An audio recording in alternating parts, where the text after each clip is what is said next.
Sleepless Beats.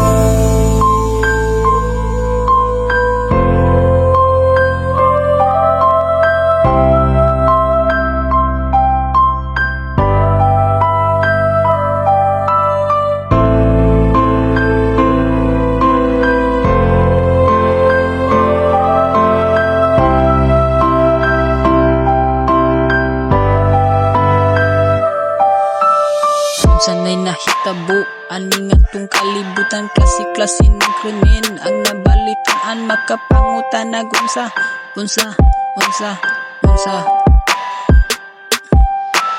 puros na lang patay ang atong mabalitaan, bisag pila ang edad nga ilang mabiktima, kapabata o tigulang, bisag bag-o paggawas, mga wala na'y kaluoy sa ilahang gipangbuhat. Daghan ng pamilyang naghilak sa kaguol, nagpangita o gustisya sa kadugong nangawala.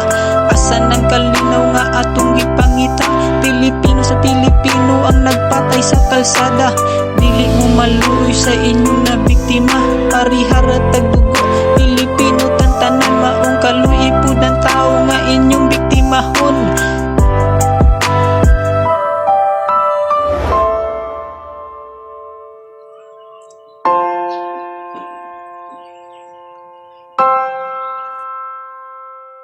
Krisis sa kalibutan, dili na jud mapungan.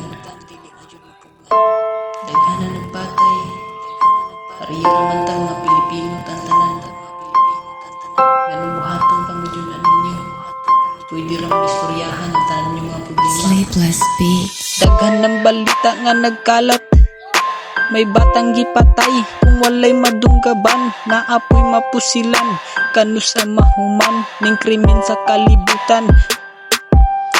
Puros kasakit kaguol ang nabatian, aning kalibutan nga nagkalat ng balita. Kag may nga rason, maabot dayon sa patay. Pwede istoryahan ang inyong mga problema, sabot-sabot na lang yun para way mabiktima. Kaluoy sa pamilya naghulat, may miasa nga naapay paabuton.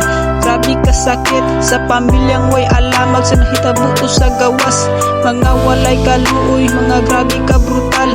Ginoo na'y bahala sa inyong gipangbuhat. Mga kampo sa imperno mo padung. Pagdusahan ng sala nga inyong gipangbuhat.